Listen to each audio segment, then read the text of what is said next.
છોટાઉદેપુર જિલ્લાના પાવીજેતપુર તાલુકાના નાની રાસલી ગામે દીપડાના બચ્ચાનું સફળ રેસ્ક્યુ કરવામાં આવ્યું છે।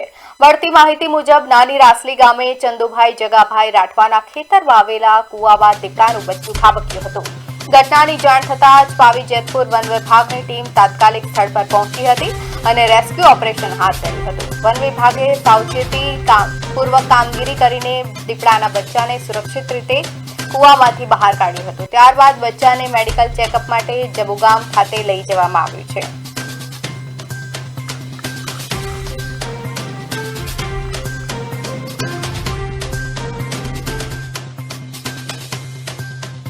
જેની જાણ પાવીજેતપુરના સ્ટાફને થતા તેઓ દ્વારા ત્યાં રેસ્ક્યુ વાન તથા પાંદડા લઈ અને અવારું કૂવામાંથી બહાર કાઢવા માટેની તજવીજ હાથ ધરેલી। ત્યારબાદ તેને રેસ્ક્યુ કરી અને જબુગામ પીક રેસ્ક્યુ સેન્ટર પર મૂકવામાં આવેલ છે। ત્યાં તેનું મેડિકલ ચેકઅપ થયા બાદ તેને રિલીઝ